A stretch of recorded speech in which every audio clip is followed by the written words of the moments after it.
Welcome to Shop Talk Live, episode number 356. Last episode of the year. And you, my friends, get the treat of listening to me and Vic answer questions or try and answer questions quickly and just devolve into me and Vic being me and Vic. Before we get started, I just want to remind everyone, 3D printing for woodworkers with, again, more me. If you can't get enough me here at the podcast, you got more me. But yeah, if you're interested in 3D printing and what you would do with it as a woodworker, how you would use it in a tool for your wood shop, head on over to findwoodworking.com/elearning and check it out. It's been getting rave reviews, if I do say so myself. So yeah, findwoodworking.com/elearning. Last podcast of the year, reminder, we do not do a podcast during the holiday break, if you will. So yeah, this is the last podcast of the year, and then we'll have a skip episode. All right, on with the show.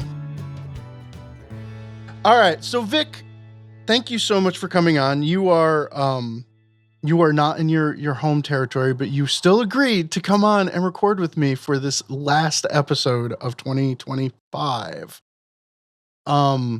This is how much I love spending time with you, Ben. Well, I mean, I am a gift given to all the world, but some indulge more than others, and you are one. I am for sure.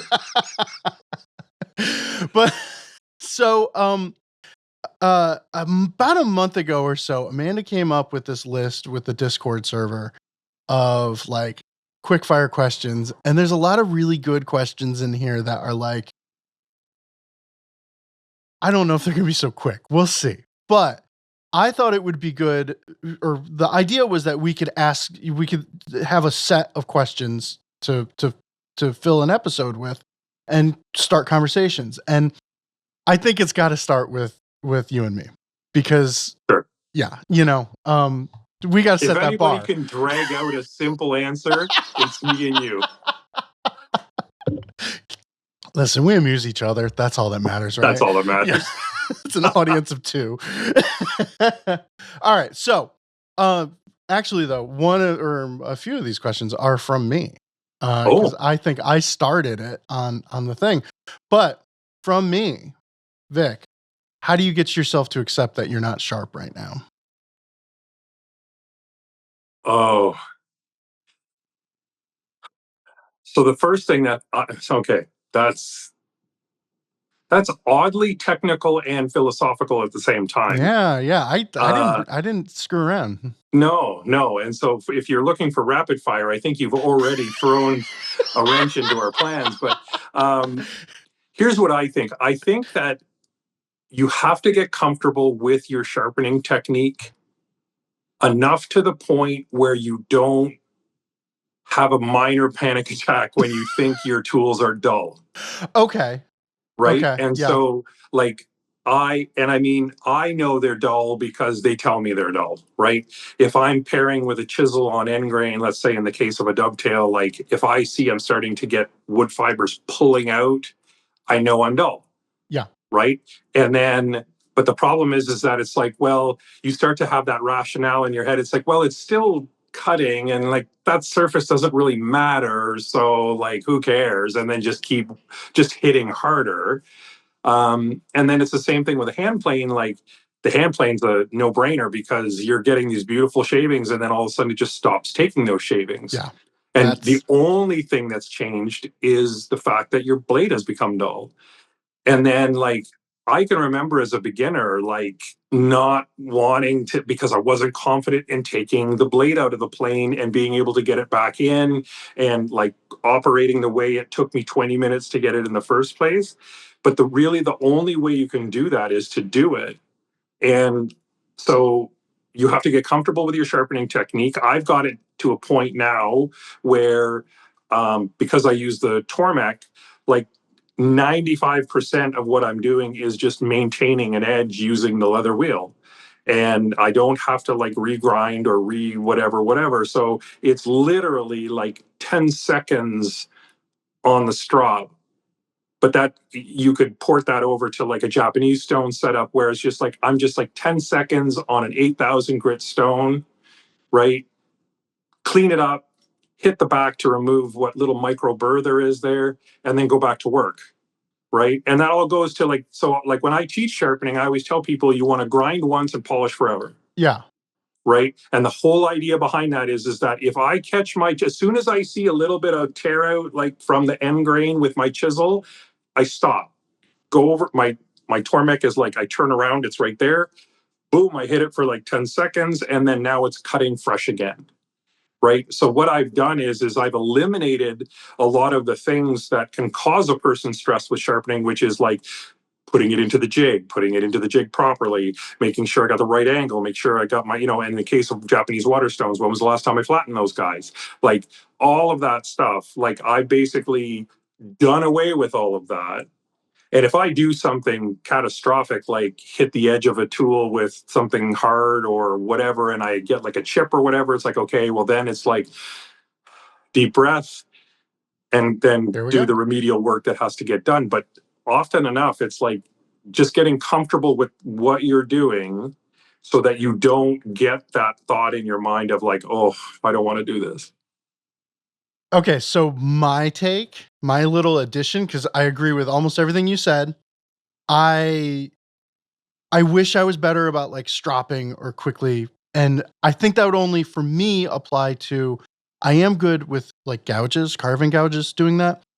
I wish I was better about it with chisels. So why are you good with carving gouges, but not with chisels? I think, well, I'm not going to lie. I push chisels way farther than I really should. Like, but again, I'll ask why. Why do you do that? Well, because I don't use chisels a lot. Okay. And I just assume they're always ready to go. I'm going to do a couple quick things with it and just zip, and then they go right back up. But like the other month or so ago, we were shooting a video and I was chiseling out a hinge mortise. And I pulled my chisel out and it was like, this 1/4-inch chisel is chipped. And here I have to do this on camera and hope no one catches that this chisel is chipped. And I was like, felt deep shame. But chisels are one thing that there's really no excuse to not like quickly zip them. I will say a plane, if I'm pulling the blade out, I'm going back to the 1000 grit stone. I'm not going to hit my highest grit and strop or, do the highest. I'm just going to go back because I just want to make sure that it's done. And one thing that really settled that for me is like, if I go to my 1000 or if I really have to go to my 300 grit diamond, it's like, man, that first one is the only one that's going to take any time because I use a honing guide. So it's like just that first one. And then everything else is like, 10 seconds, 10 seconds, 10 seconds, move on with your life. Yeah. Put it back in and you're good. So planes, I'm a little bit more diligent about because they're really getting, it's distinctly possible it's the finished surface. Right. Chisels, I'm not so great about, even though I should be because it's easier. But I will say this, the thing that like really cemented that whole thing is that the realization that the moment I notice a chisel or a blade possibly being dull, the longer I go, the longer it's going to take to sharpen it. Yeah. And that realization is like, dude, you're walking away from the target right now. The more you go. Yep. So that's 100% right. Yep. Exactly. And in fact, I go one step further. So like when I cut, so for example, I'm going to be teaching a class locally making a dovetailed box. And so I created a dovetail box for photography and all that other stuff. And then, so you end up with 3 or 4 chisels on your bench that you have been using to craft these, right? They don't go back on the wall. They get touched so that every time I put the chisel back, it's sharp. And then you're a better man than I am. Because I know if I grab it off of there and it's dull, I am going to be so messed up Mm-hmm. because I'm like, I'm starting this with like, you know, and a lot of people say that too about like, you know, cleaning the shop after every project so that everything's back where it's supposed to be and everything, you know what I mean? Like I try to do that. You know, it's that whole 5S situation that Mm-hmm. the Japanese at Toyota had worked out years ago. And it's like, for me, it's like, if I can do a reset, even if it's like a reset of like, okay, I used these 3 chisels. I know I just touched them up like while I was working, but I'm just going to quickly touch them up again and then go back to and put them back on the wall. That way, when I grab them tomorrow, they're sharp. Yeah. You're right. You're right, Vic. It doesn't mean it's easy to do. And I was never good at it. And I'm not good at it in any other part of my life. Like Well, my office desk is a catastrophe. Like there is stuff everywhere. But I know where everything is, and you know all yep. the other lies that we tell ourselves, right? But um, the only other place that I'm diligent with it is with students. Like I have a file for every one of my students, so Mm-hmm. that I can journal basically like where we're at, what we're working on, and all that other stuff. Because there's nothing worse than someone who's coming to pay you to learn, and you're like, where did we leave off? Yeah. Right? So, like, where it matters in my life is working with students and chisels. Otherwise, I'm a mess. Nothing else. Nothing else. Everything else, just write me off. Exactly. All right. So that was a quick answer. That was a good. Yeah. Well, that was not bad. Was actually not bad. Actually. All right. Oh, here's another one I did that's really good. I'm so good. And humble. So the most. This one was more a table saw thing, but I actually just hit published on your No Table Saw No Problem article. Do you, and let's say this is going to apply for track saws or hand saws now. Do you actually change blades or saws for cross cutting and ripping? That's a good question. Everybody says they do. So when I did use table saws, Yeah. Absolutely, I would change it every time. And the reason is that I didn't feel a combination blade would do it. Huh. And so with the track saw, I find more often than not, I don't often rip with the track saw because I have a bandsaw. Yeah. And so the bandsaw is what I learned how to rip on, right, when I was a student, because we were forbidden at that time at Rosewood to rip hardwood on a table saw, because at that time, these were old Canadian made Generals that had like zero safety features on them. There wasn't even a splitter. Mm-hmm. And so it's like if you try to rip hardwood without a splitter and it bows into there, it's going to shoot it right back out. So, and of course, because these were, you know, nice saws, they were like, you know, 5 and 6 horsepower, like you weren't stopping the blade. And so, so oftentimes I use the, like with the track saw, I use it's technically a combination blade that they, you know, is the as provided saw blade. Mm-hmm. I have a rip blade for a track Okay. saw, and I also have a dedicated crosscut blade, but that's more for veneered products. Like, so if I'm veneering something or whatever, because it has that whole triple chip pre-scoring situation. But like, I would say, because of my workflow, 90% of the time, the blade that originally came with the track saw is what I use. Okay. What about hand saws? Oh, always the appropriate ripper crosscut. Yep. Like when I cut dovetails, whether it's with the I say that, but I'm sort of fortunate to have a few of Mark Harrell's saws, and I asked him to file them hybrid. Same. Which is basically, like, you know, a rip with a bit of fleam. Yep. Right. And that, but it's still like 70% a rip saw. So I have like the Bad Axe carcass saw, Yep. like the long carcass saw. And Yep. that's the one that is like in a little holder right next to my bench. Yep. And that's, let's be honest, 98% of the time the handsaw that I grab. Yep. I do have a dovetail saw, but I only use it if I'm like dovetailing thin stock.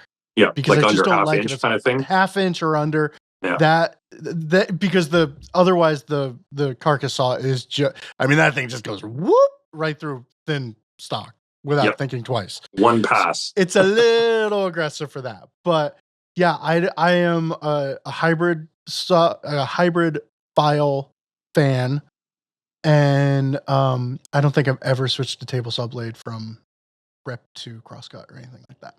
So what's in your saw? What's in your table saw? In my table saw, I just have like a Forest 8-inch combination. Okay. Yeah. Woodworker 2 or whatever. Yep.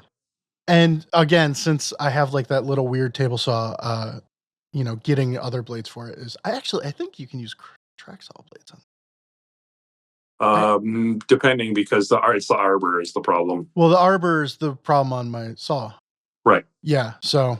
Because it's like whatever 20, like it's metric. It's 20 or 18 millimeters. It's like it's a metric. Right. I don't know what it is, but yeah. But I barely use my table saw. So but at work at the fine woodworking shop, I just use crosscut for everything. So. Right. So. All right. Groggy Nrat asks, how small is too small when hoarding scrap wood? Uh-huh. So the key term in that question is hoarding. Okay. So that's the key term to my mind. Uh-huh. So my rule used to be, if it was shorter than 10 inches, it got burned. Wow. Because 10 inches is the smallest I can safely put through my thickness planer. Okay. Wow, there is like a solid reason. Right. Because otherwise I have to do everything by hand, and in some cases, like, don't get me wrong, there are some pieces of wood that are shorter than 10 inches that I've kept. But since I started to learn how to turn, now you recognize that like a 4-inch piece of 8/4, you could get like 3 projects out of that. Yeah. Like I could make 10 pens. Like, yeah. Well, no, not quite, but you know what I mean? Like, so, and for me, it's like, as a beginner turner, like I just sort of put into practice the same thing I've been teaching about flat woodworking my whole time, is that like, you just got to do it. And it's like, so I make countless ugly bowls and boxes, and just to practice, right? It's like, okay, I'm only going to cut this with a skew, and then I'm going to get tons of catches, and I'm going to learn tons from that, and then, whatever. So it used to be 10 inches, but now I like, if it's a turning blank now, then, because like you take an end of a board off, let's say a piece of walnut that has a bit of a check in it, right? And it was an 8-inch piece, but the check is like 2 inches in. So you can get a 6x6, right? Well, that's a 6-inch bolt. Yeah. Right. That you can, and it's shallow because if it's 8/4 or whatever, but platter or whatever. Yeah. But still, like, I use those things in the shop all the time. Like, people say, oh, well, you have that nice workbench. Like, how do you not lose screws? And I'm like, I have like I have dishes and bowls and things that I put my hardware in. Okay, so I'll give you this. Yes, that's great, but I drop screws as I'm taking them out of something and they fall through the holes, and that's when I get really pissed off. But, well, then maybe you should look at magnetizing your tips or something like that. Or being, not an idiot. Or careful. Yeah. All right, so my scrap wood thing. So there's one thing that I make turned handles for a weaving tool that my wife sells. Oh, cool. And if the piece will work for that, and it'll get set aside for those. Besides that, I've talked about it before. The bakery that we go to in town, they sell square buckets, which I love, square buckets, because they're very space efficient. They sell them for 50 cents. If the piece will fit in the square bucket, I don't, when I'm done cutting a piece of wood, if it'll fit in the square bucket, it goes in the square bucket. And Okay. when that bucket is full, the lid gets put on it and it goes in the firewood stack. And my wife is generally the one who starts the fires in the afternoon. And she does not care what that piece of wood looks like. But if that lid goes on that bucket, that means I am emotionally done with whatever's in there. Yeah. And I have had to just say, like, this is my line. Like, if that bucket is full, I might give it a real quick glance and maybe yank one thing out, but no, that has solved my scrap wood hoarding problem. All right, so now coming back around, here's another related question. What is the longest you've had the perfect piece of wood lying around? So, oh God, it's got to be close to 20 years. That's not that bad. So, I mean, when you consider that I've been at it for about 25, it's a piece of Swiss pear, that I bought and was like, oh, this would make like a fantastic set of doors, because it has like one edge is live. And so it has this cool sort of shape. And at that time, and at this time, I was heavily influenced by Krenov, and his idea of the wood telling you what it wants to be. And so, like, I look at that shape and I think, oh, book matched open, this would be gorgeous and create this beautiful negative space, and like, oh, beautiful. And so to this day, I see that board every day in my wood area. Yeah. And every day I feel a little pang of guilt that I haven't done anything with it yet. But at the same time, it's one of those crazy situations where I think that wood is too beautiful to use. Yeah. So, I mean, but you'll make the project one day with it, right? Oh, sure. One Okay. day I will. And one day I may end up just using it and making a box, and Yeah. not using it for its intended sort of shape and beauty, but like, I think the distinction, though, is that you actually have like a project in mind with that piece of wood. I just don't know what cabinet I'm going to build or what cabinet I need. And what I recognize as I look at my home, it's like I have a lot of empty wall space because, like, I don't have a ton of artwork. And I mean, the closest thing I have to artwork is my new Yamaha 6-string classical that is hanging on the wall. Which, again, when we talk about things that we didn't need to buy, but anyway. I think you needed to. Turns out a classical neck is perfect when you have bare hands or bare paws for hands. So, but anyway, all that to say that, like, you'd be like, oh, it'd be nice to have like a nice cabinet there, with like a couple of like nicely, hand thrown pots in there, those sorts of things. Because to me, that's more artistic. Like that, you know what I mean? That kind of gets to me. So, like, I'm like, I even know where I think that cabinet would go. Right, I think it would go in my entryway, and like I would likely put like keys or whatever. Dude, I think this needs to happen 2026. Is 2026 the year I think use it this is. board? I think 25 years in, or 20, whatever. Yeah.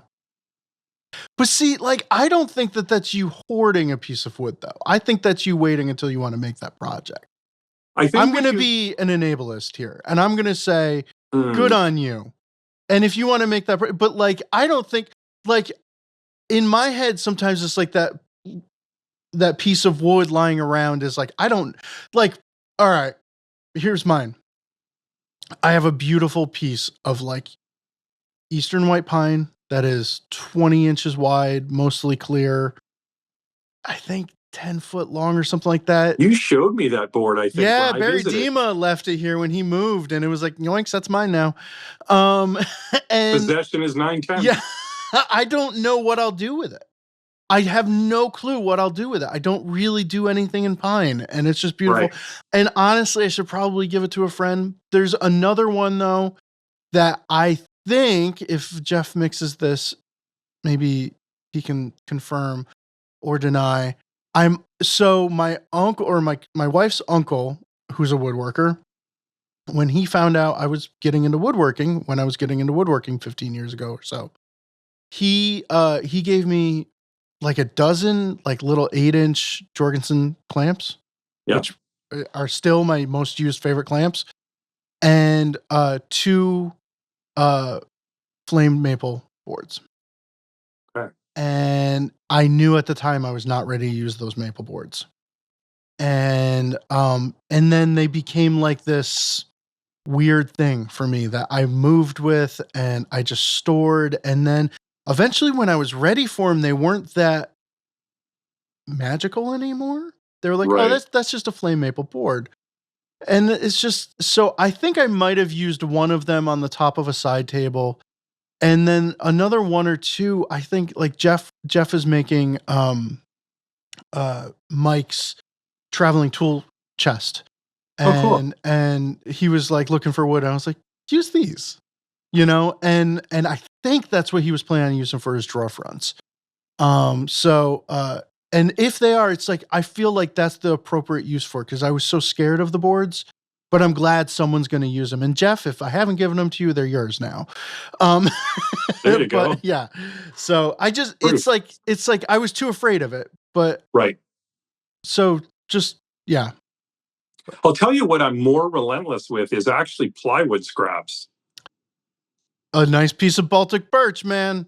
So the way I jig and fixture Mhm. is I make it with drywall screws and hot glue. Like that, if I need a jig or a fixture for something, that's how I make it. I don't make permanent hang it on the wall jigs and fixtures because my goal in life is to never build the same thing twice. And so so I don't need to keep it around.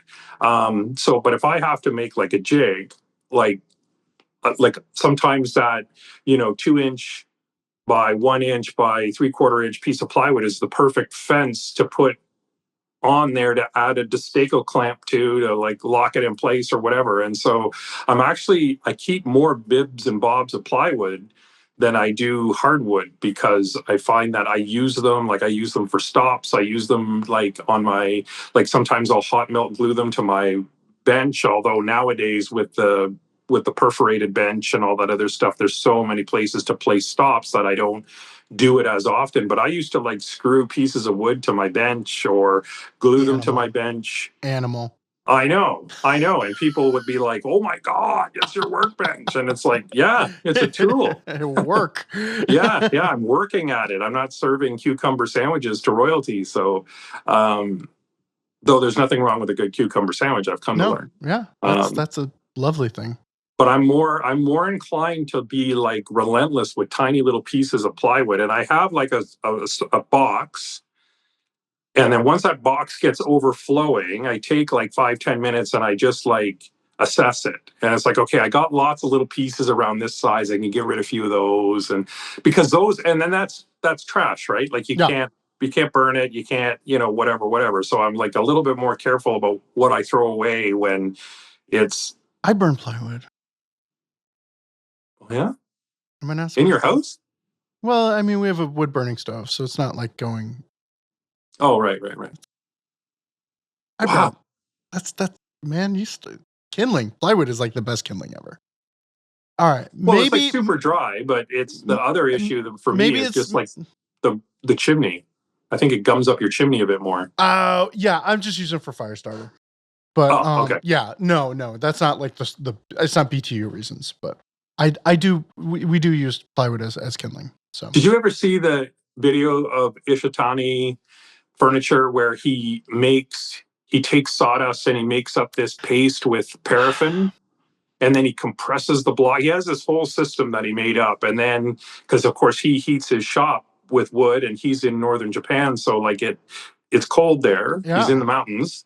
And he just puts a couple of those in, puts the kindling over top, lights it and walks away. See, I did that one time. Like I got little muffin tins and Right, made, right. shavings and sawdust mash with with paraffin, and I felt like it was like super wasteful of the wax. The Oh, way that I okay. was doing it, I think the way that you described it, where he's like compressing everything, is probably a little bit more legit. And Because then when also, he's I felt using like it, the wax was going to gum up my chimney, so I stopped. Yeah. okay. Because when he does it, he seems to make it into the same sort of consistency of like casting sand. Yeah, that was So not how I super was dry. doing it. Yeah. Yeah. Yeah, he's like woodworking. He's better at it than me. Yeah. Yeah. He's so good. How do we get uh, him on the podcast? all right. Okay. Favorite domestic hardwood from Kevin. Cherry. It's a toss up for me. Cherry or walnut. But if my feet were held to the fire, I would say cherry. Yeah. For all of its issues, it can be cantankerous, right? Like a lot of people say, "Oh, it works perfectly," but like if you pet that the wrong way with a Oh, hand like plane, quarter sawn cherry, man. Like that, completely it does not unforgiving. want to get away with. Yeah, quarter sawn cherry will ruin your day. And then like finishing it can be a challenge because of the Yeah. blotchiness of it. And like, some people swear they have the best system and they start with a coat of shellac and then they do this. And I think actually Christian Bexford, didn't he do like obviously the master of cherry, but he did an article where he talks about like how to prepare cherry so that it doesn't Yeah. blotch. And but then at the same time, like I've worked in cherry that was sort of highly figured. And like then I didn't want the blotch because the blotchiness is just like It's figured. absorbing more Yeah. than, so I didn't want that to go away necessarily. Yeah. So but just like a nice, like I love riffs on cherry legs. Yeah. There is Yeah. nothing better than that.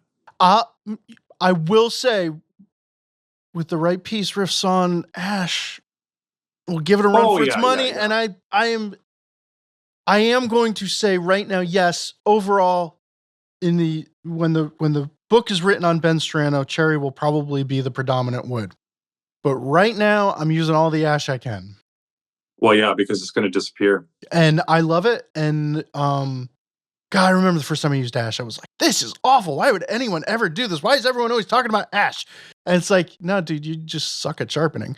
But like now, it's just like I made a prop table, and it was, man, perfectly riffs on ash legs. Hard to beat. Yeah. Well, and like you don't get away with anything No, with no, ash. ash shows you exactly where you're at, man.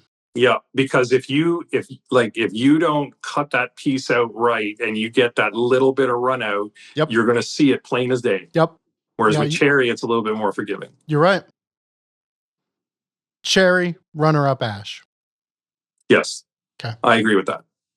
All right.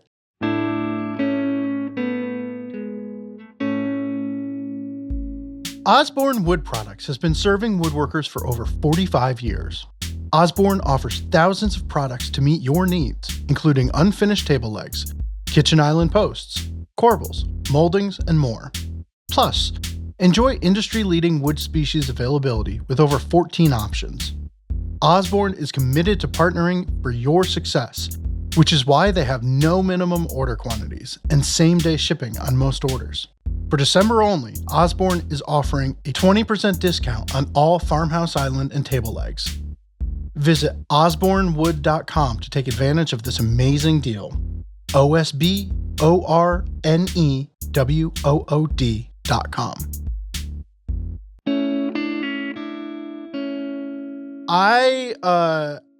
I want to read this one, and let's say we're not going to trash anything, but what tool did you look forward to buying, but you were disappointed when you got it? And I'm going to answer this one quick. Combination plane. Like I had like hopes and dreams for my life with a combination plane, and I got one, and it just sat on the wall. Vintage? No, it was a new one. It was the new Veritas one right when it came out, and we got one in for review, and I bought it after the review, and a lovely plane, works great. I was like, it's a great thing. It just, like, that's not the woodworker I wanted to be. That woodworker. Turned out I wasn't, and then, first $500 I needed, I sold it. It was just that was it. I thought it was a thing that I would really enjoy using, and I just never used it. So The combination plane is an interesting one because, like, I worked for Veritas at the time when that was being developed, and it was Terry Saunders yeah, who basically, legend. yeah, sat down with 15 different combination planes from different eras, from different companies, and it's like, how do we make this thing actually work, right? Because the joke was is that, like, it was so fussy to set up, right? And everybody that I knew that used one had 6 of them, and they would leave them set up. Okay.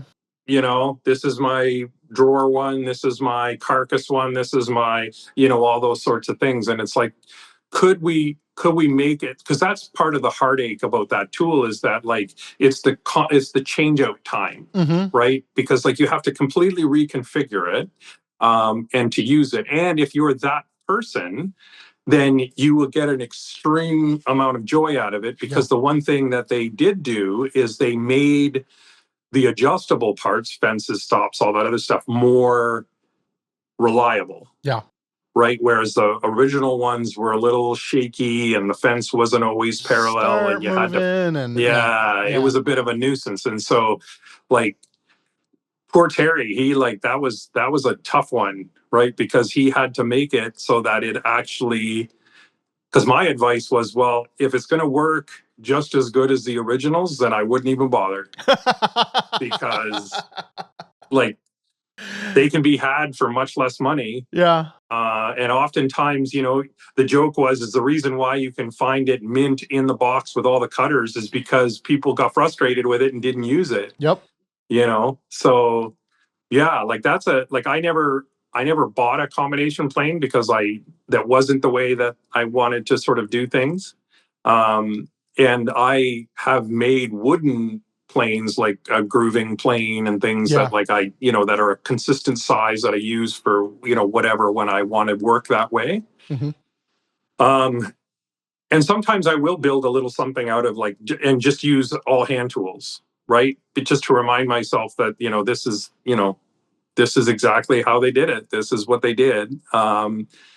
But at the same time, when I'm working in my, like, sort of natural environment, it's like I use a combination of the two, right? And sometimes the router, it's loud, it's dusty, it's all those things, but it's pretty cool, Yeah. And then the shaper, by extension, Mm-hmm. is also, like, it takes some of the scariness out of just using a fence on a handheld router, and, like, making it a little bit less scary for people. But all that said, I don't know that I've ever been, like, disappointed, because I'm pretty fastidious about, like, researching stuff, and, like, Yeah. do I really need it, and, like, do I really think that, like, I've been disappointed with quality of some things where I thought that it should be better than it was, but, like, sometimes that's just subjective in your own head, right? Yeah. Like, Yeah. I have a very low tolerance for tools that don't do what I think they should do. I can remember um, chatting with Michael Fortune one time, and like, Michael Fortune has all the patience in the world for tools that are not the best. Okay. And so, like, I remember being in his shop and seeing him with spraying finish with Harbor Freight guns. And I'm like, how do you do that? And he says, you just get used to the fact that they drip at the end of the thing. So I keep a rag in my hand, and I spray, and then I wipe, and then I spray, and then I wipe. And I'm like, I couldn't do that. Like, I want it to work the way I think it should work. And I'll tell you, man, I am the guy who I need to take a lesson from Michael Fortune, because that is the Harbor Freight price point for a sprayer is where my heart is at. Right. And like I have stared down many a marketplace, nice quality sprayer, and I can't do it yet. But one day. I don't spray because for the size of the work that I do and the frequency at which I do it in, it's like it would take twice as much time to set up and tear down than actually use. So and I actually just had Owen, who, sprays, All the time. yeah. I had we had a heart to heart about it, where I was like, listen, man, like, this is the problem I'm having. And he's like, yeah, you got to clean the gun after everything you do. And I was like, yeah, but I'm doing an ukulele neck and I spend 37 seconds spraying. He's like, yeah, then you got to clean the gun. That's just the game. And it was like, okay. So like I don't know. It just doesn't fit with my mentality of like, I'm going to do something for 37 seconds and then 15 minutes cleaning the gun. And then an hour later, do the whole thing again. But that's the game. So if I want that thing, maybe I got to do the thing. But I don't agree. Like, I mean, if I was making ukuleles, I would be using rattle cans. Well, because I use rattle cans for small stuff all the time. Like if that's what the finish I'm looking for is. I've been wanting to go water-based finish though, just because I feel like. But you can do that with a rattle can. I don't know if I know of any rattle can water-based finishes that would be appropriate for an instrument, but maybe I need to look at it. There's a lot of new stuff out there that, yeah, especially in the waterborne side of things. Like, are you just looking for like something to replace a catalyzed lacquer kind of thing? That's what I would. Yeah. So like right now I've been using, and I really, my newest uke, I really like the finish I got. Crystal-Lac has a finish that is water-based. It's, their pre-finish, whatever, has like a little bit of an amber tone added to it. So it gives you that kind of oil-based looking thing, that warmth. I was really pleased with the finish I got. It's not the same. It's not the same. No, it never will be. And it never will be. But I have it in my head that 20 years from now, like, that's kind of what we're doing. So maybe I should start walking that way and getting used to it, or figuring it out now, so. Sure.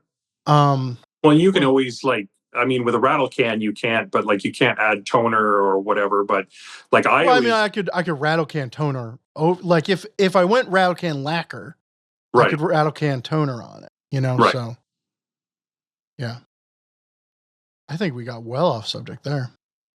Yeah. I don't even remember what the original question was. Disappointment in tools. All right. Yeah, completely off. Okay, this one makes me giggle, because I don't know how this is a question. Judging, you're going to be like, yeah, this is pretty clear that Ben doesn't have, anything to say about this. Snacks in the shop, yes or no? What? You gotta have snack. Well, first off, this is my work area. Like, of course there's snacks in here. Yeah.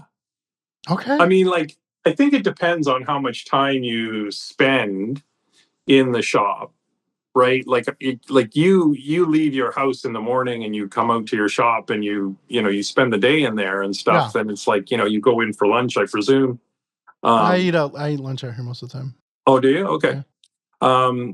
But like, for me, like, my shop is attached. It's like in the garage of the house. And so like, it's very quick for me to sort of just zip upstairs and like make a cup of coffee and like, grab a protein bar or grab a cookie or whatever and head back down again. So I don't store snacks in my shop. No. But yeah, of course. Like, okay. Because like that little bit of a coffee break, like, that's where like I you stop for a second and you look around and you think and you like, oh, I'm going to do this. And like, or especially like I'll go and get a coffee if like I'm stumped on something. Yeah. Because in the time that I'm making the cup of coffee and like I'm like thinking the whole time, and then like oftentimes as I'm walking back to the garage, I'm like, oh yeah, that's what I can do. I also think that there's something to be said for a hot cup of coffee in the shop that makes you mindful of, like, for me, I cannot stand when hot coffee gets cold. So it's like, okay, what am I doing? All right, I need to drink that coffee too. I need to, like, it keeps me from getting too far in the zone, and sometimes that's a good thing, especially early in the day for me.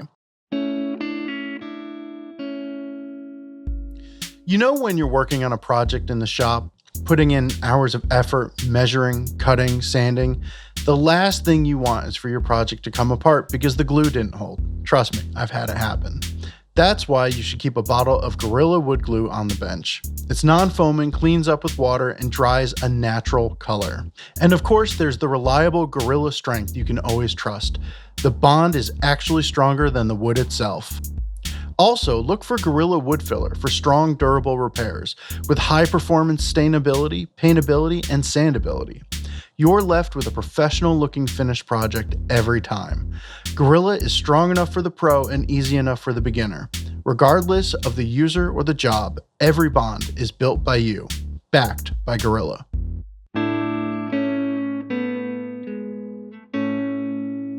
This one I really like, again from Kevin. What's your everyday carry in the shop? And I think you've written a blog about this with your little holster, haven't you? Yeah. What's in there? So it depends.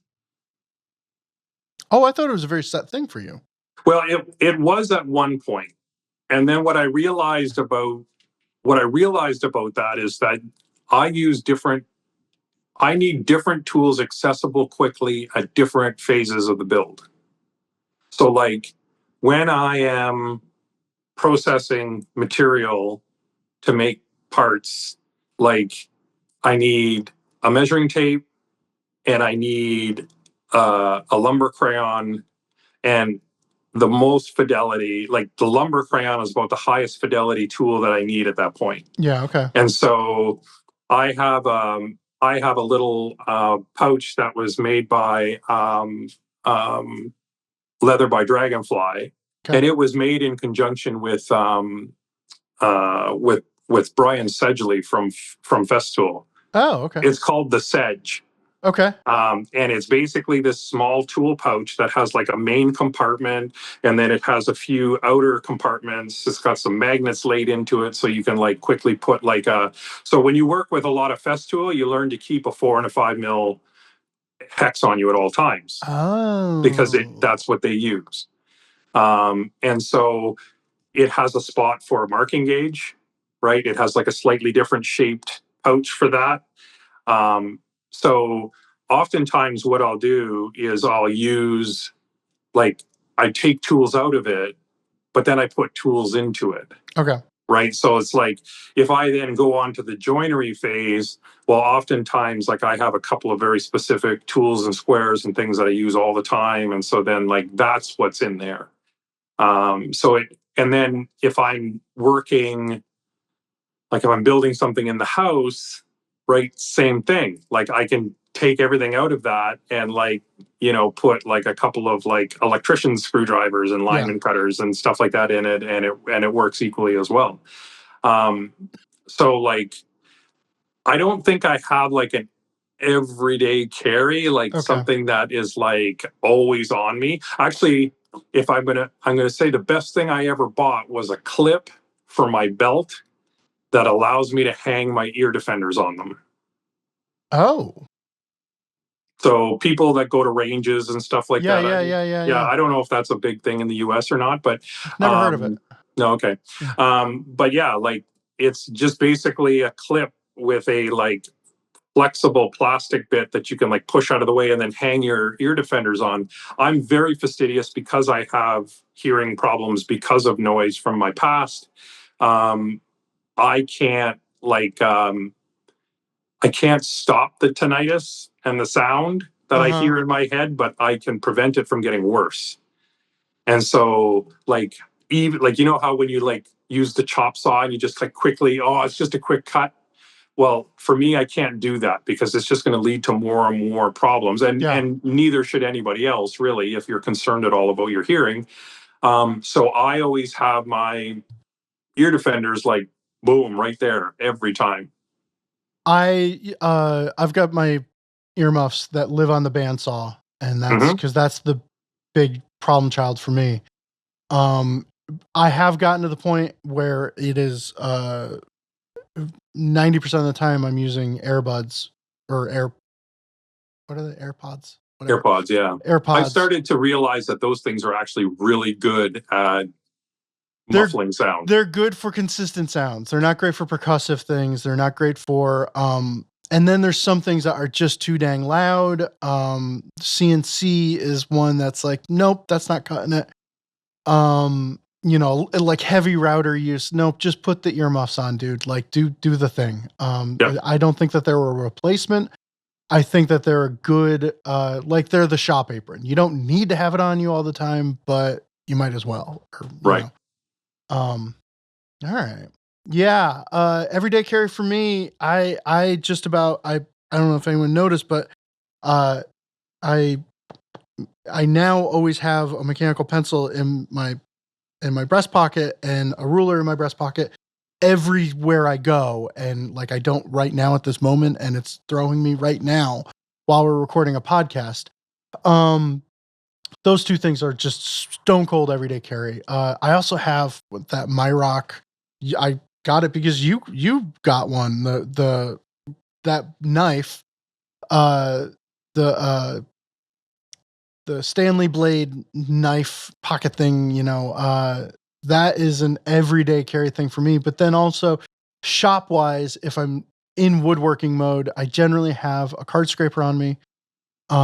Just because it functions as like I need to check square on something real quick, or I need to, it's like, it's not just a card scraper, but, and then, an Alpha knife. Those are like, nice. Gotta have them. So. Well, and I mean, to be fair, like when I'm not milling material, oftentimes all of those things are in my pouch. Yeah. Right. So my Myrock knife, my, a card scraper, I have like a thick card scraper that's the size of a business card, and it's perfect for like taking the heiress off of something really quickly, or like cleaning off a piece of glue that's errant stuck to the bench or whatever. Yeah, so yeah, so I have all of those things, but like I said, like it depends on what I'm working on and what I need at each individual state. Yeah. All right, Vic, you got time for one more? Yep. All right. This one, Matcha. When did you feel like you knew what you were doing? I'll let you know. I remember I had a very distinct one where I was making like a quick thing for my wife. Like, just I need a thing to put the thing on. It was like whatever scrap was lying around. And I remember going through all the processes and doing all of the things that I watch the pro woodworkers do all the time. And I remember when I just cut boards and they were the perfect size right off the saw. And it was like everything perfectly lined up flush. And it was like a thing that I was just thrown together on a Saturday morning, and everything was coming together. And it was like, oh, maybe I'm learning how to get good at this. And that was my moment. But yeah, I think I kind of joke because you can't know everything and you can't have everything all worked out. But I think like it was a similar moment for me where I was like, it's almost like meditating. Yep. It's like while you're meditating, if you think, oh, I'm meditating, you're not meditating. Yeah. Right. But after the fact, I think I like knocked together something quick but complicated. right? But it's like, oh, I got to make a box for this. And I just like boom, boom, boom, boom, boom, boom, boom. And then it was done. And then at the end of it, I was like, huh. That was very low effort Yeah. It's or like, not a lot of thinking, right. And Yeah. and that's the thing. So like when you start sort of like, when tools just become an extension of Yep. you, right? And I can remember I had this moment as a student when I was at Rosewood and Garrett Hack was up teaching, and I was watching him use his block plane. And it's like that thing is just like it's like he took his hand off and put the block plane on, and like just it was an extension of his body. And it's like, and I thought like, oh man, I hope to get to that level. And that's like, what's that called? That's called Competent? yeah, yeah, but it's like unconscious competency. Okay, yeah. Ooh, dang. That's the word. So basically, it's like when you don't have to think about how to use the hand plane in your hand and you just do it, you just do the task that it's meant to do. That's when you've sort of gotten to a point where it's like, okay, you've mastered that tool. Yeah. Right. And so it's like, that's when you have this sort, and I don't know where that term, I read it in a book somewhere that had absolutely nothing to do with woodworking, but it was about sort of this sort of like you don't have to think about it. Yeah. You just do what you're supposed to do with it. And it's the title of this episode. Unconscious competency. Thank you, Vic. My pleasure. All right. Well, go have a relaxing mojito on the beach. I will. Okay. I can see the bartender down there, and he's like, "Where is my amigo Vic?" Yeah, there we go. All right, Yeah. man. Well, thank you. I'm sure you and I will talk before 2026, but to the podcast audience, thank you for being around for 2026 or 2025 and into 2026. And thanks for listening and all of that. And I guess we're going to do a live outro. I haven't done one of these in a while. Wow. But, click that thumbs up on YouTube. Leave a 5-star review on iTunes or whatever it is. And I don't know if you review on Spotify. I don't know Spotify anything. So, and head on over to shoptalklive.com and check out the show notes and all the stuff we've got going on. But thank you for being a part of Fine Woodworking community and listening and subscribing and all of that stuff and giving us a reason to do all this. So, and Vic, thank you, because you're just such a huge part of what we do here, and I appreciate you more than you can ever know. My pleasure. All right, I'm gonna stop recording.